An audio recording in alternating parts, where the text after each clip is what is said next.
All right. Well, again, I know some campers will be joining as we go, but for those of you who are already in here, welcome. Obviously, I think you guys can see we have a special guest today. I want to give him a quick introduction. For those of you who may not recognize him or don't know his background all the way, Zaza is from the country of Georgia, not like Atlanta, obviously. And Zaza played professional basketball at an early age, played for a Turkish professional team really early in his playing career. He was actually drafted in 2003 by the Orlando Magic. He also played for the Bucks before playing the bulk of his career with the Atlanta Hawks, where he strung together a nice run of effective seasons there. He also went back to the Bucks after that, where I know he built some relationships with some newfound champions. So I know you're happy for them. Played for Dallas before coming to what I know to be his favorite 2 years of basketball, playing 2 championship seasons for the Golden State Warriors. And then after that, finished off a 16-year career with Detroit. He's currently in a role as a consultant for business and basketball here with the Warriors. So he's back with us. We're thrilled to have him with us. And Zaza, I know that you can't hear. We won't be able to hear everybody clapping it up, but I want to just clap it up for you and welcome you. Thank you. What an introduction. Thank you, Jose. You're a multi-talented guy, man. I'm telling you.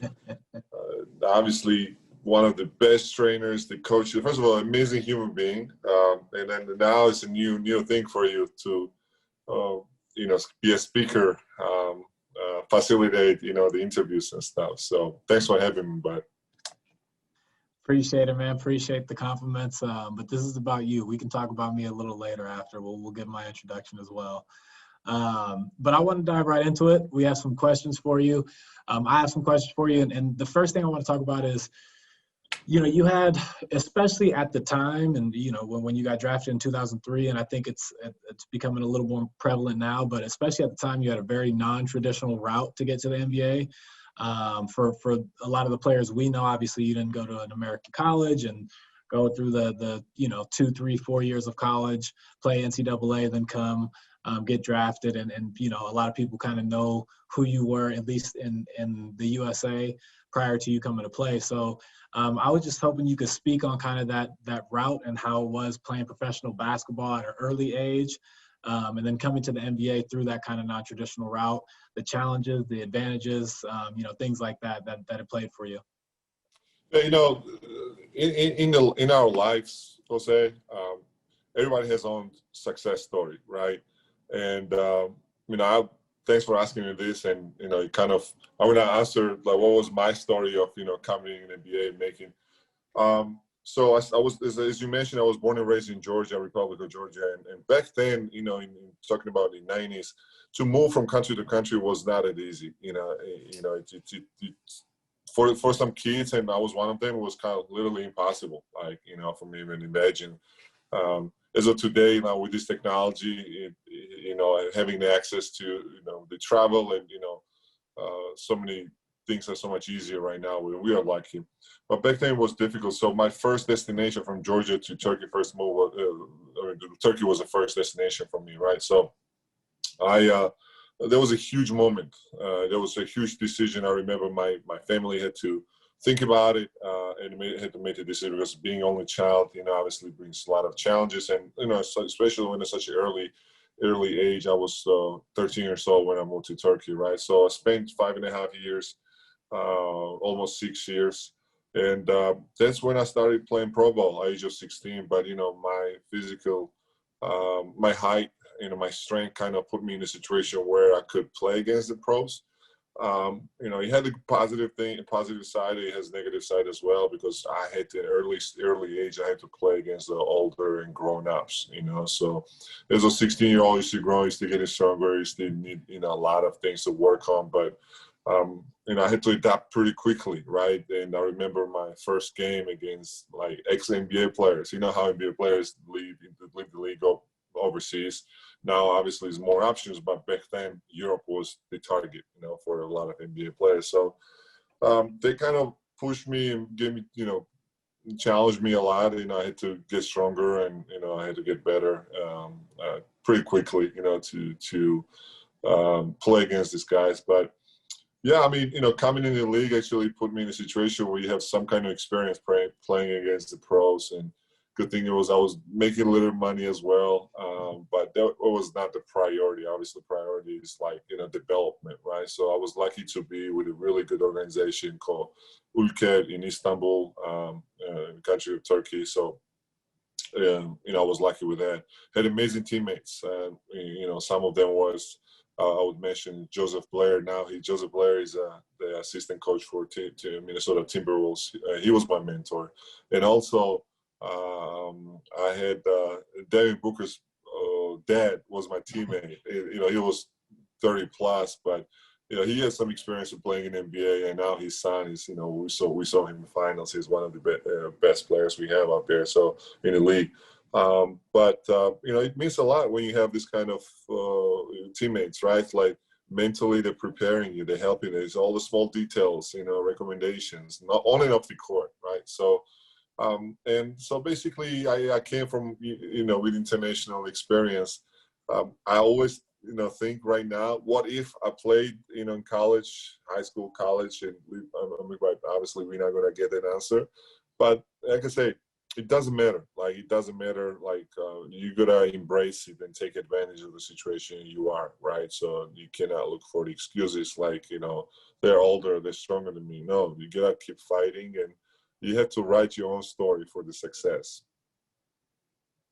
Absolutely, and I think a good takeaway from that, especially for our campers, is something you just touched on as far as everybody's route may be different, but it doesn't really matter as long as you make the most of it. And obviously that's something that you definitely did. So kudos to you on that. Coming to the NBA, obviously, again, you got drafted by the Magic and played with the Bucks, all that good stuff. But you had an extensive career with the Hawks and put it together an incredible several years with them.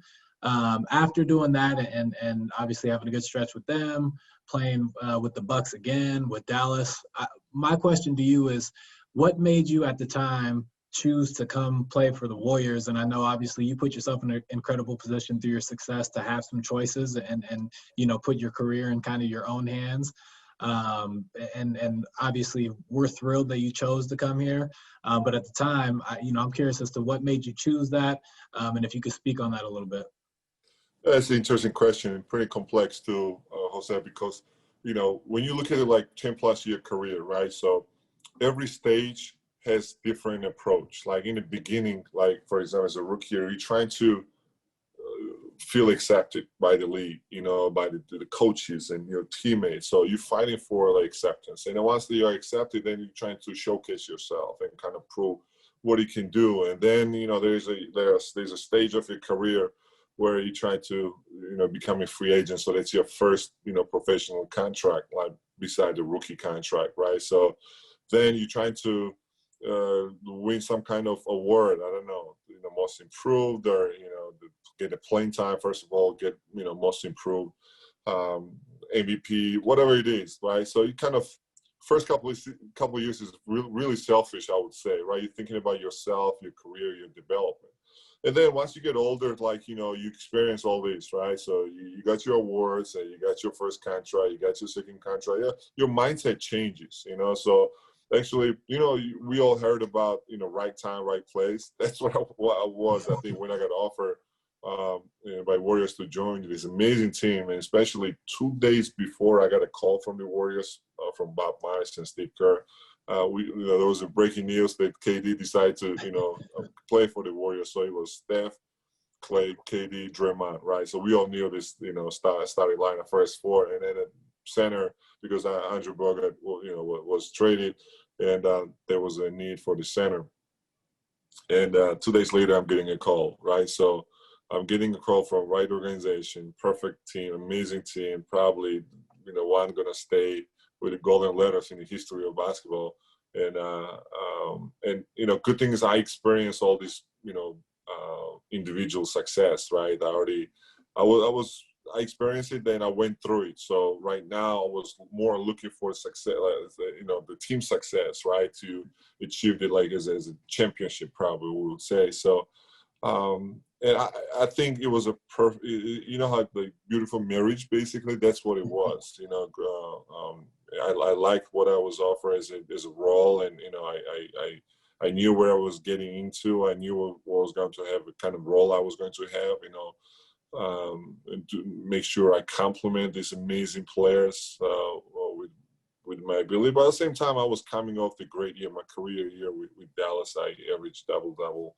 So I think right time, right place, and I was seeing myself as a great fit to with the setting the screens and the rebounding, playing defense, do all the dirty work, basically to make it easier for these amazing offensive players we had in the team, and kind of sacrifice as well with touches or minutes, but it was all about the team. So basically my mind was shifted not individually, but more how can I help the team, how I can complement my teammates. So yeah, that's what it was when I got a phone call. But I'm never gonna forget that moment where I was in Georgia. I'm getting a phone call by Steve Kerr, and Bob Myers, and that was a highlight.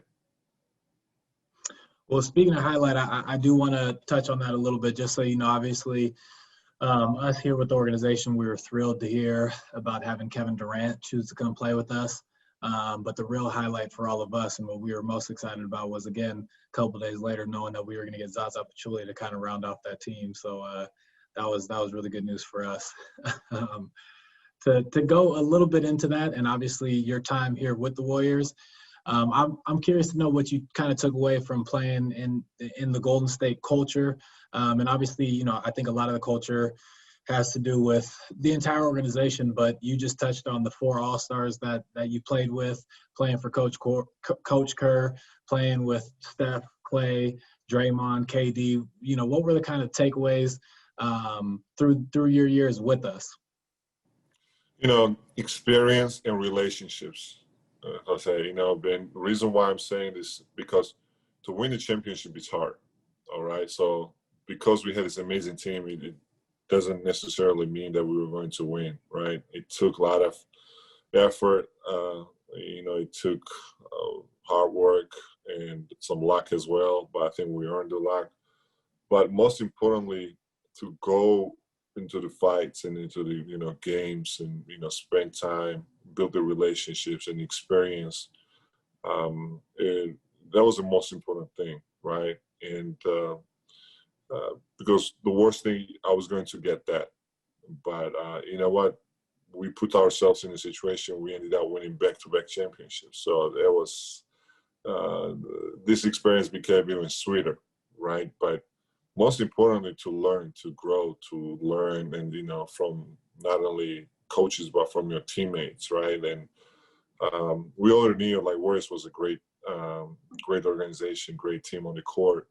But to do something special, we knew it was going to take the collective effort, and that's what we did. I guess one of the reasons why I joined the Warriors back because of that, because my approach was like building relations, experiencing that was going to help me to be a better person and a better athlete, a better professional. So that will be probably my answer on your question. Absolutely. And meet people like you. Yeah. Likewise. Well, to shift a little bit from obviously you're playing you on the court with them, and again, you kind of touched on it with the building relationships. One special time for the Warriors Academy is building the relationship with yourself through, doing an overnight camp that featured yourself and Sean Livingston. Obviously a highlight for us. And I was curious if you could just kind of speak on the experience for being, one of the featured players, but also having 2 kids in the camp and being a parent at the camp. If you can kind of just speak on that a little bit.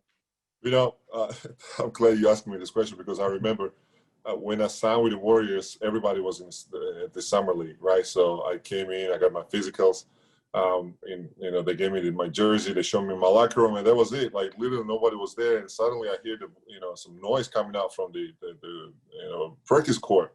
a bunch of kids out there. So Jeff Ediego, I didn't know who he was back then, but he greeted me and said, he told me about the Warriors Academy, and they were having the camp. So literally my first person I met was Jeff Ediego, and he asked me like if I could talk to the kids. So it was such an exciting moment where kind of basically my first welcome to Bay Area, welcome to the Warriors, was by Jeff Ediego, and like dozens of kids out there that were part of the camp. So obviously I got I got more information about what you guys do, and I really wanted to be part of it. And I remember this overnight you just mentioned.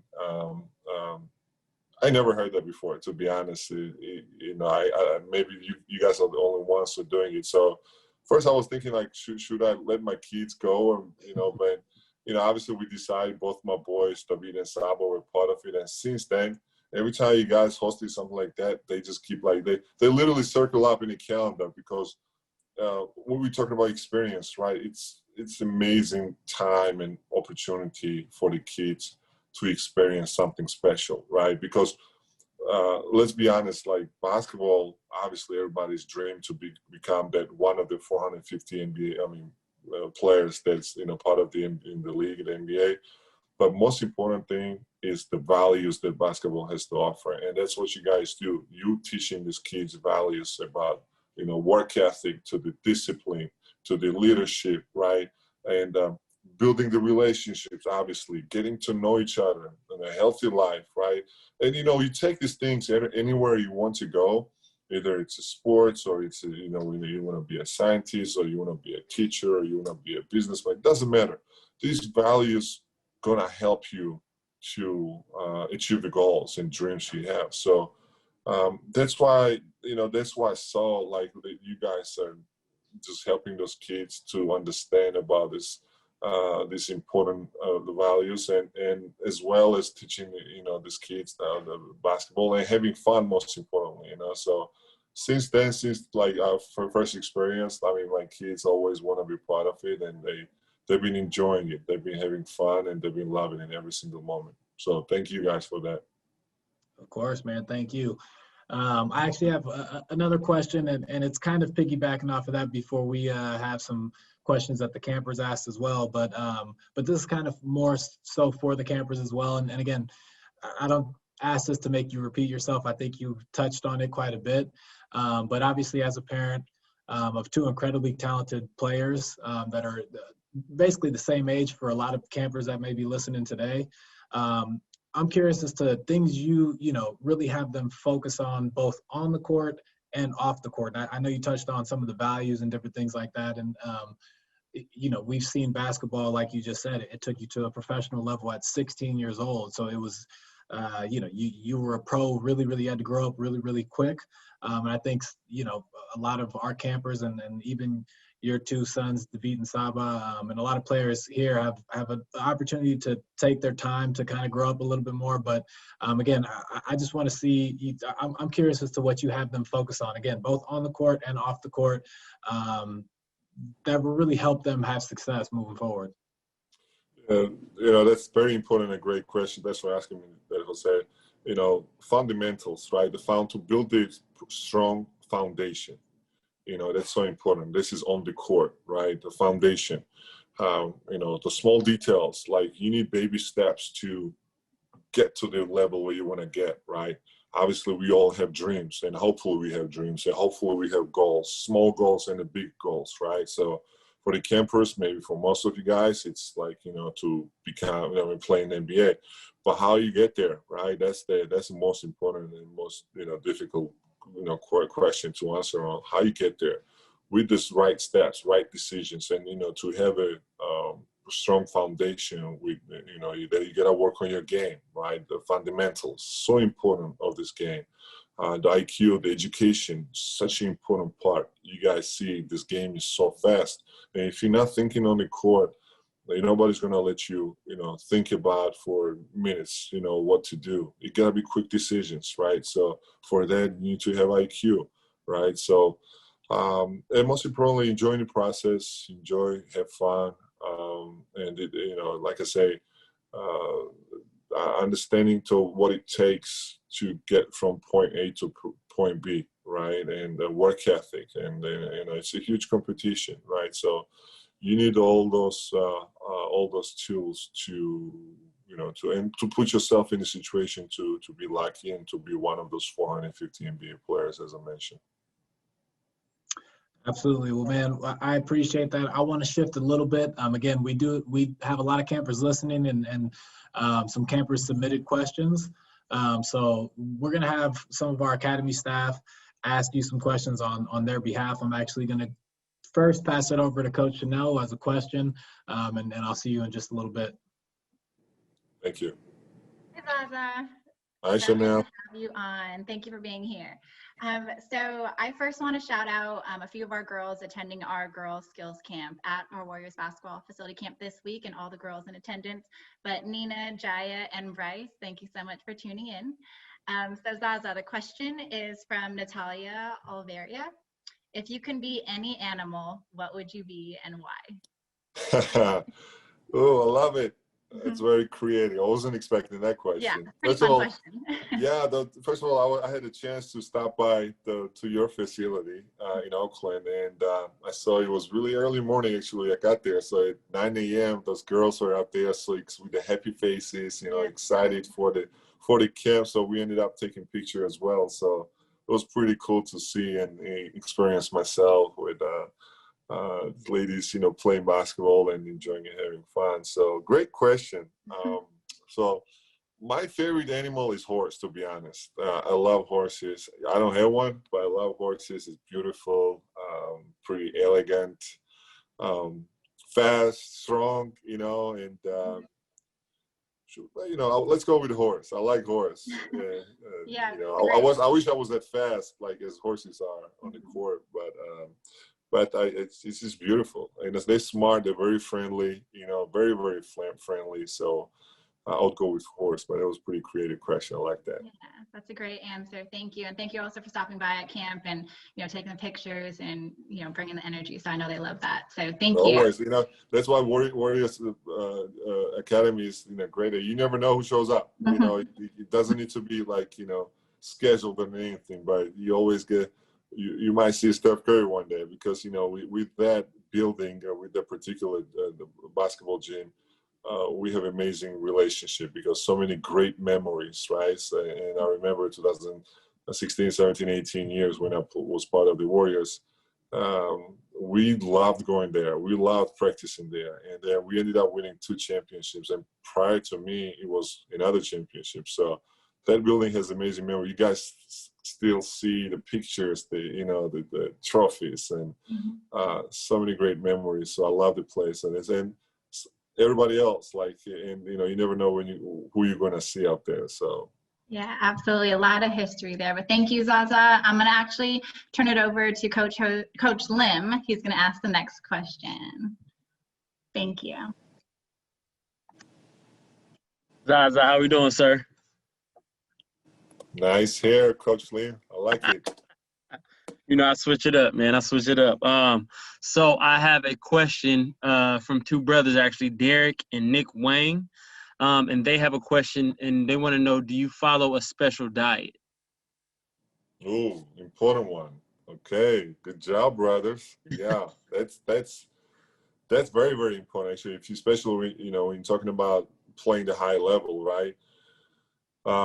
Yes, I do. And I've been doing it since I was 16 when I became pro. That's when I first met the dietitian. So, when you're 16 years old, you might think I don't need no diet. And maybe that's true. You don't need no diet, but you need, right guidance. You need to understand what, how food is helping you, eating the right way, when you look at the big picture.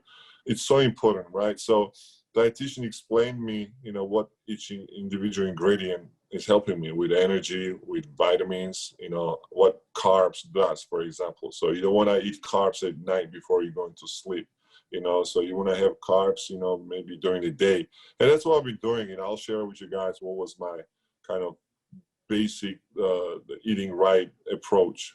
So breakfast before the practice, there was no way I could have practiced with empty stomach, right? So I had to have the breakfast. And then after the practice, I would always have pasta. I was a big fan of pasta with some protein and soup as well. I would start with a soup or salad and then have pasta. At nighttime after the games or, non-game days, I would have probably early dinner. When I mean early, it's like between 7 to 8 o'clock. I would have some kind of meat. I would mix it up, either fish or chicken or steak with vegetables. And again, soup or salad was must, for the starters. So no sodas. I stopped drinking sodas. And I haven't had a soda since I was 16. So towards the end, I was more sticking with, in regular water or sparkling water, towards the end. Eating right way, investing in yourself early age, that's what helping you to play a long time, because to keep your body fat low, to stay healthy, it's so important because, if you have injuries, especially early stage of your career, you might ruin your career. Your career might end early than you were planning. So that's why investing in yourself, eating right way and right things, vegetables, fruit, protein, and not like junk food, right? Not to have an extra body fat. It helps you overall. You move better. Your energy level is high. You're faster. You're stronger. So many good things. So great question, guys. I'm glad you guys thinking about it early age. So along with that, they also wanted to know, obviously you said you follow your strict diet. What are your cheat meals? Once in a while, yes. Once in a while, it's okay. I definitely don't want to take it. But like I say, it's once. So it can be like, I would say once a month. Okay, let's start with once a month. Lately, I started, cooking myself during the pandemic. I started cooking myself, and I fall in love with burgers that are made by Zaza. Yeah, but like I say, I'm still trying to keep it fair, I would say, right? So keep it balanced, not necessarily junk stuff, but still, a burger is a burger, right? So, but again, it has to be during the day because that way, after eating burger, I still burn some calories, I get some workout and get some core work in, So, especially now that I'm not playing professional basketball, I have to be more careful, right? So I'm still working out, but you're not wasting thousands of calories per day like we used to be. Yeah, that's burger is probably my cheat day. Perfect. All right, man. Well, I appreciate that. I'm gonna pass it over to Coach V. She got some more questions for you. Thanks, Lim. What's up, Zaza? One of my favorites, Coach V. Thanks. I appreciate Zaza. You're one of my favorites too.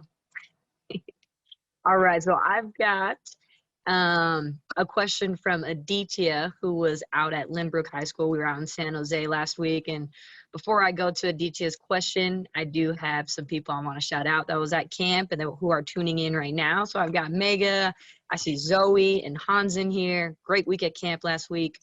But from Aditya, he's asking, and I think he's asking if you had like young Zaza legs, young Zaza body, if you had the opportunity, would you join the Warriors again, and why?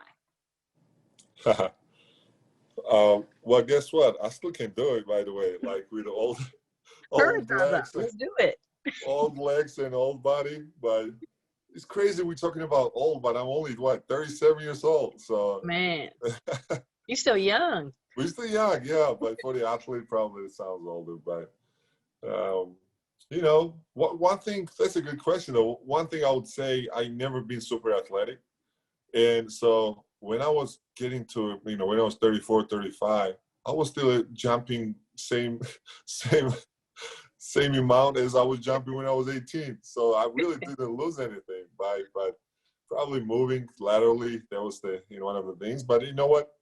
When you are old, when you have 10 plus year experience, you just use your IQ. You just use your experience. So you're more efficient, I would say, right? Mm-hmm. So when you're young, you're trying to be all over the place, so you feel like you need to be the first guy there, right? You need to be all over the place and run and waste all the energy. I mean, that's what kind of you think you expected, coaches expect you to do.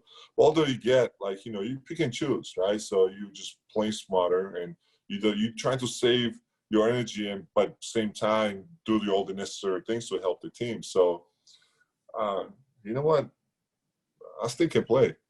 Yeah, At least half court for sure. Maybe not full court you can be anymore. on my open gym team, Zaza. But of course, Larry, it's everybody's dream to be part of the Warriors, to play with Steph, to play with Clay, Draymond, to be coached and mentored by Coach Kerr. Everybody's dream. Let's be honest. And I'm not saying this because I was part of the team, but you guys see how much fun it is on the court, because you have such a unselfish players, right? And Coach Kerr's system is so unique, a lot of movement. It's not like isolation constantly and the rest of the four guys are watching the game and watching, the guy with the ball. Everybody's moving. Everybody's a huge part of the offense and success overall, right? So that's why it's so much fun. Ball movement, body movement, so no brainer. I would actually even sign a one-day contract. I wish. I can't wait. I can't wait to see it coming up this season, Zaza. No, I Thanks, will mate. say you guys are fun to watch. I mean, when you were playing, even now, before especially, seeing you guys play is really fun. But thank you, Zaza. I'm actually going to kick it right back to Lim. He has another question for you. Thank you. Thanks, Pete. I'm back. So speaking of, playing with different players and things like that with the Warriors, I have a question from Patrick Keegan, and he would like to know, how did it feel to play with two of the greatest shooters of all time? Did my job easy. All I had to do set the good screen and get those guys open. Not too open. They don't need it to get too much or too open, but just a little bit, right? So that's what I said when Jose was asking me about joining the Warriors. I said I exactly knew what my role was going to be, right? With the communication with Coach Kerr and also using some of my experience. I said we had the greatest shooters in the team, so but I want to make sure I don't start shooting threes, but I set the screen from the good to screen, and after the screen roll, and because you never know, because those guys, like I say, they pass, they are selfish, they would like to pass. So if my man is helping and the staff or Clay are getting double team, I knew I was going to get a pass. Then I was a playmaker, right? So that's how I kind of had to make a right reads and either attack the rim, or if somebody rotates to me, I knew I had another guy open either under the basket or on the weak side on the three. So it was like a chess game, but everything starts. You guys have heard, like there are certain players that make his teammates better. That's exactly what it was. When you have players like Steph and Clay, they make you better. They make you look better. And then as far as that's why we're talking about the education, IQ, to be able to think on the court and read the next play and make the next play. We're not robots, right? So we have to be creators, right? So that's why it's important to be able to think on the court. So yeah, so everything started with the screen. It's like a domino effect, right? You had to set the good screen. Either they're going to get a wide open three and most likely made three, or if not, you're getting a pass and then you're becoming a next guy who's going to make the right decision. And the coaches trust you, your teammates trust you. It's beautiful. It's a beautiful thing. We have one more question from him. Outside of the court, what do you like to do during your free time? Yeah, it's when I was probably his age, my hobbies were different, but now having family, having 4 kids, and Jose mentioned that my boys playing basketball, girls are a little bit younger, but one of the things I always lacked throughout my career, I always missed, I wish I could have done more, is spending time with the family. And now since I retired, I'm trying to balance it with my life, still continue to work, work on myself to get better, and also do the stuff that I'm supposed to do, but same time spend time with family, my wife, my kids, and because those moments are priceless, and I would say family is the priority. But I like dining outside, with or without them, so trying to mix it up. For sure. I'm a big foodie guy, yeah. All right, well, speaking of great shooters, I'm going to go ahead and pass it over to Coach Jose, and he got another question for you. Jose, I'm the greatest shooter, Jose. I don't know what you're talking about. Very funny. Jose Barea, maybe from Dallas. He retired though. Also another hero of mine. And Zaza, don't you worry. We're pretty soon. We're going to introduce a competition 3-on-3 series here. It's all half court. Maybe one of the campers could pick you up. We know you don't want to run on those old 37-year-old legs, but like you said, you can still play about half court. So we'll keep you in the loop there. Yeah, all I'm gonna do is just post up. There we go. There we go. All right. Well, I'm over at Lynbrook, the camp at Lynbrook High School right now. Wanted to shout out Alexander, Wyatt, and Jake. We have a question from Emma Hensley. And you know, I want to make sure that we're delicate with this answer, but she's curious, and I think a lot of us are curious to know a good Klay Thompson story that we don't know of. You know, you spend a couple minutes with Klay, you're gonna come up with a story, all right? You're going to, because that's who he is. He's a story creator. Like, you know, just spending time with him, and even if he doesn't say anything, he's gonna make a comment. Like, I don't know, he's just amazing because he's so authentic, you know. So he doesn't play games, you know. He just is who he is. And what's the latest one? Let's see. He's been in the gym working out.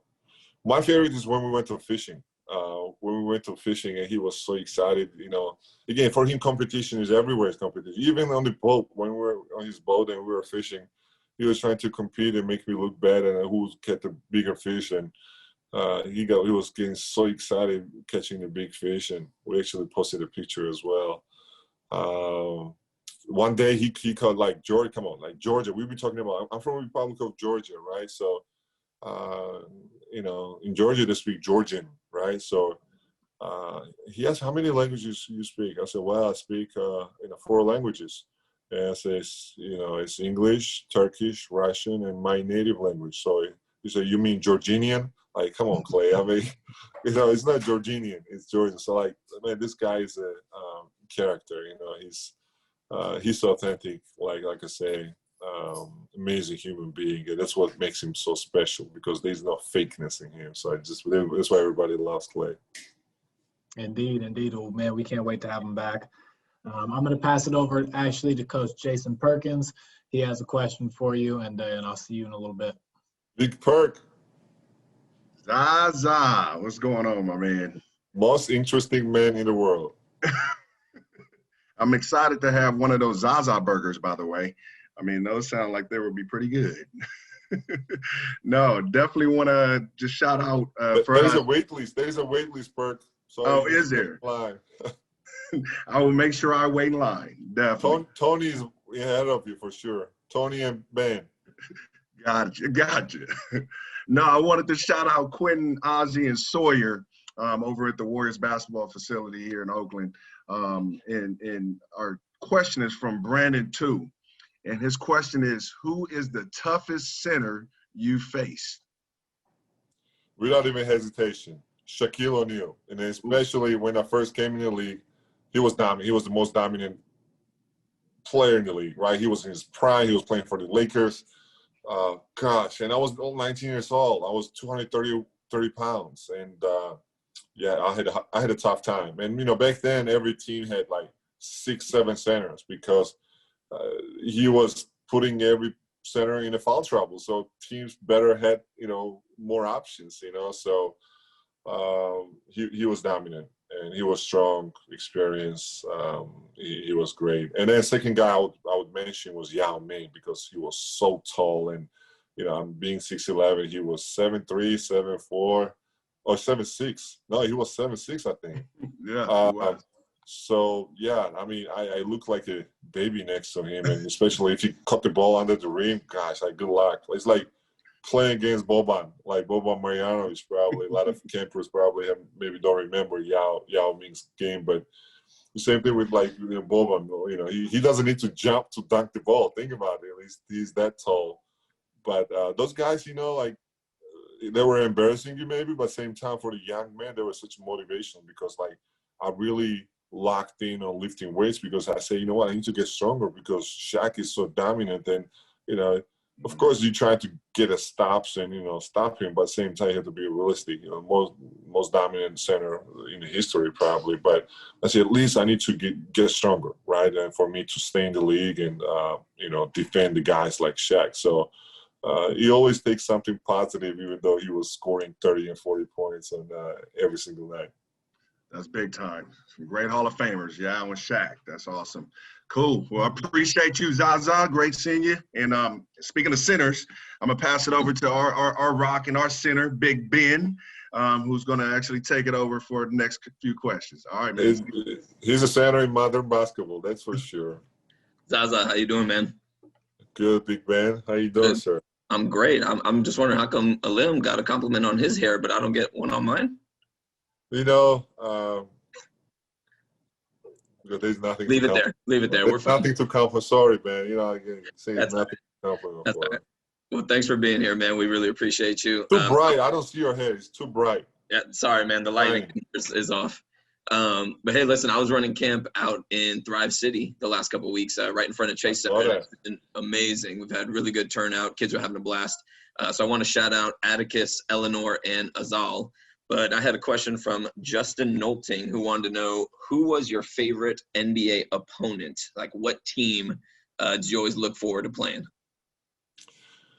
Sorry, bud, but I didn't have any favorite opponents. Every opponent was an opponent, all right? So I would look at them and approach to them like, I'm trying to beat you. I'm trying to win.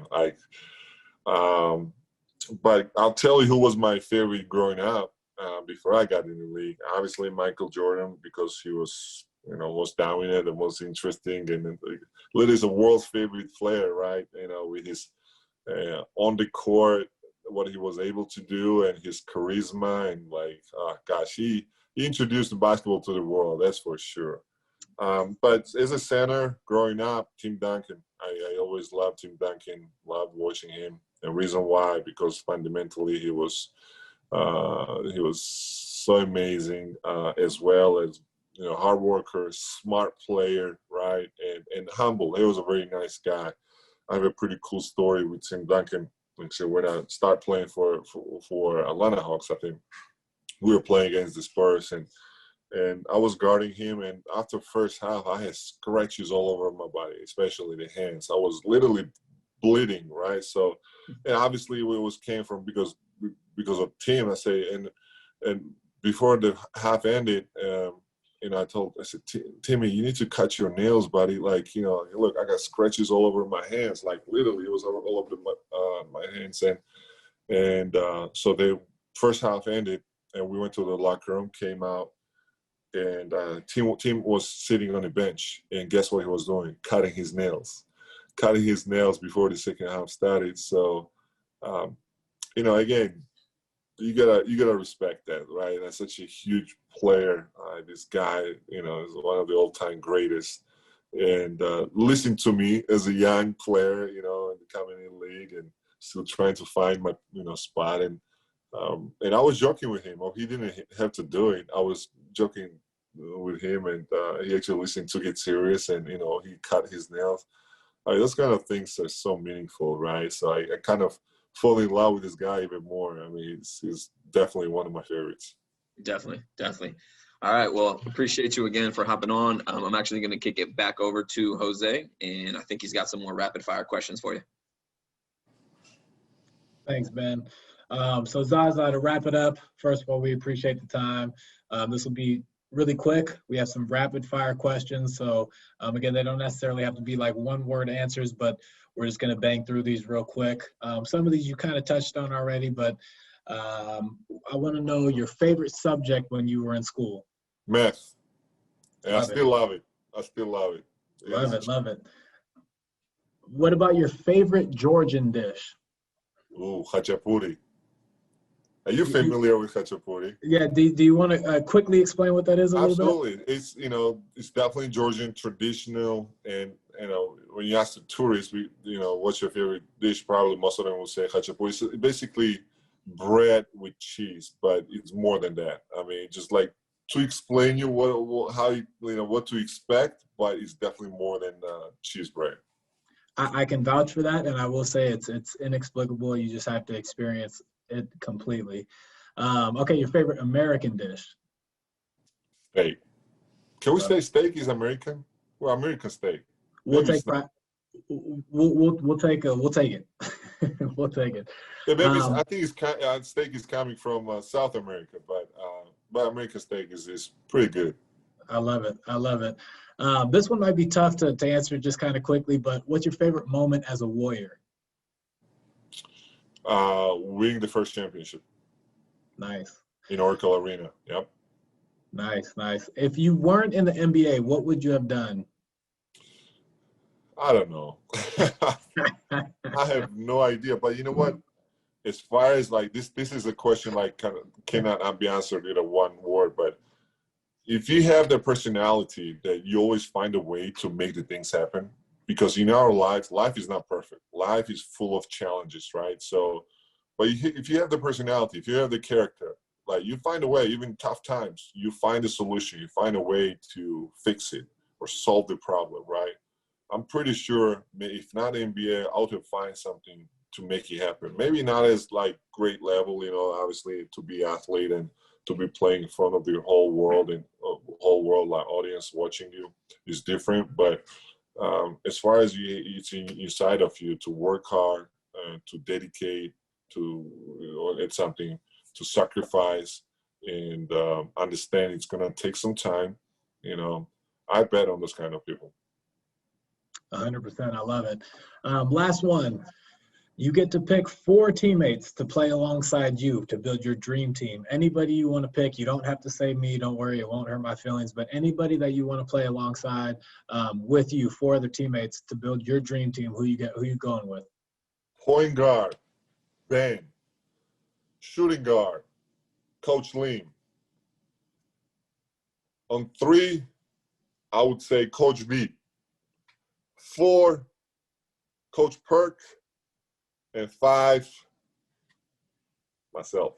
I'll be on center.